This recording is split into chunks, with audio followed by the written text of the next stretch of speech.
मियां जावेद लतीफ साहब, आप मजबूर हैं आदत से हुजूर, आपने जीता हुआ इलेक्शन भी ऐसे ही जीतना है। मनी मैं गुजारिश कर लूँ जी। और गुजारिश करने से पहले अरशाद भट्टी साहब से पहले माफ़ी मांग लेता हूँ। मगर अरशाद भट्टी साहब का मसला ये है और इन जैसे दानश्वरों का मसला ये है कि ये इस निज़ाम को दिल से मानते नहीं हैं। इस निज़ाम में कीड़े निकालने के लिए ये कोई मौका हाथ से जाने नहीं देते। ठीक कह रहे हैं। और जो जमहूरी गैर जमहूरी सोच की लड़ाई चली आ रही है वो मुख्तलिफ औकात में अरशाद भट्टी जैसे लोग जो हैं वो उसकी मुखालफत या उसमें कीड़े निकालते रहते हैं। अब मैं जो बात कहना चाहता हूँ, जो अभी मेरे दो भाई बात कर रहे थे अरशद मलिक साहब की वीडियो के हवाले से, तो भाई आप मुझे ये बता दें मनीब साहब कि वो अरशद मलिक जो जज साहब थे उनको उस वीडियो की बुनियाद पे उनको तो सजा सुना दी गई और उन्होंने जो सजा सुनाई वो वैसी की वैसी आज तक स्टैंड करती है।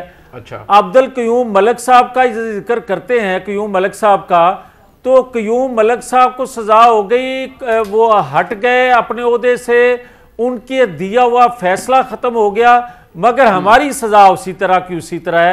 ये आप मुआवजा कर ले। फिर आपको बुरा लगेगा, शहबाज शरीफ साहब को तो कुछ भी नहीं कहा गया, वो भी उस ऑडियो के अंदर फिगर आउट करते थे। अच्छा एक सेकंड ना, एक सेकंड नहीं, एक सेकंड बात मुकम्मल अगर कर लेने की इजाजत दे दें जी।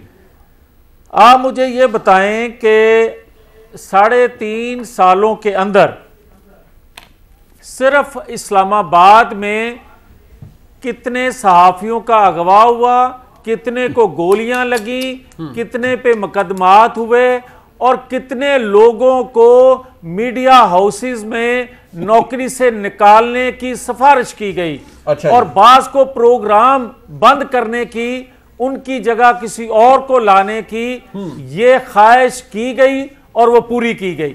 अब इसी तरह मैं आपकी खिदमत में ये 2016-17 में भी देख लीजिएगा सर, डाटा है आपके पास, क्या निकलवा लूं? जी सर 2016-17 का भी डाटा मेरे पास तो है, आप भी चेक कर लीजिएगा उस दौर में कितने साफी इधर उधर हुए, क्या हुआ नजम सेठी के साथ। मनीब फरूक साहब जी 2017-18 में हो या 97-98 में हो या 90 में हो, मैं ये कहता हूं कि जिस दौर में भी जो गलत हुआ है वो गलत है। आप क्या उसको जवाब बनाकर आज फिर करेंगे वही उसी तरह? और आज क्या ये जस्टिफिकेशन आप दे रहे हैं कि पीछे भी क्योंकि ऐसा होता रहा है लिहाजा आज भी होता है? कोई जस्टिफिकेशन नहीं। मियां साहब लोग आपसे ना सर यार सुन ले सर, लोग आपसे इंसाफ की तवक्को भी रखते हैं ना, आपको अल्लाह ने पार्लियामान में भेजा है। मुझे एक बात बताएं सर, आप कायमा कमेटी के चेयरमैन हैं इत्तलात और नशरियात की कौमी असेंबली की, आप साकिब निसार साहब की ऑडियो आती है, आप नोटिस लेते हैं, बहुत अच्छी बात है, आपको लेना चाहिए, आप सबको बुलाएं। मरियम बीबी की व्हाट्सएप ऑडियोज आती हैं, एक को वो ऑन भी करती हैं, दूसरी भी आ जाती है, आपने कोई नोटिस नहीं लिया, सेनेटर ने लिया है, आपने नहीं लिया, क्यों सर? मेरा ख्याल है फिर मनीब फरूक साहब आपको पूरी आगाही नहीं है।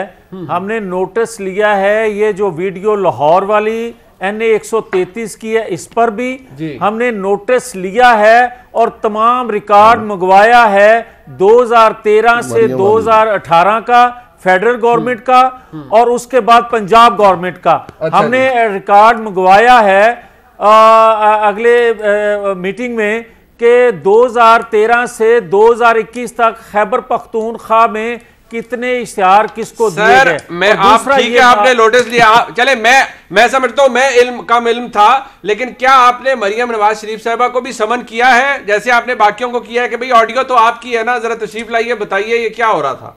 एक सेकंड, आप मुझे ये बताएं कि जो बंदा ये कहे ये ऑडियो मेरी है जी, उसके बाद कुछ जवाब रह जाता है। और तीसरा मैं आपसे ये पूछना चाहता हूं कि उन्होंने जो कहा तो पूछेंगे ना मियां साहब।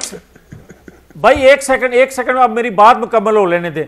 मैं आपको यह कहता हूं कि जो ऑडियो का जिसका तज़किरा पूरे जमाने में किया जा रहा है, ओ भाई मैं अगर अपने इश्तिहार जो है अपनी मर्जी से किसी मीडिया हाउस को दूं ना दूं, आप क्यों कौन होते हैं मुझे पाबंद करने सर मैं ठीक है, मैं तो ये कह रहा हूं सर कि बैलेंस तभी आता है ना कि जब आप सारों को बोले। यही जवाब मरियम नवाज शरीफ साहबा आपके सामने तशरीफ लाएं, वो बताएं, आप अगर उससे मुतमईन होते हैं, बाकी भी मेंबर्स होंगे आपकी कमेटी के, फेयर एनफ। लेकिन वो आप जब कह रहे हैं फलाना भी आ जाए, फलाना भी आ जाए एक मामले में, तो दूसरे में भी बुलाए ना सर, दूसरे के अंदर भी करें, ताकि आपका ये इंप्रेशन ना आए कि आप किसी साइड पे एक तरफ झुकाव है आपका। मेरा कहने का मकसद ये है सिर्फ।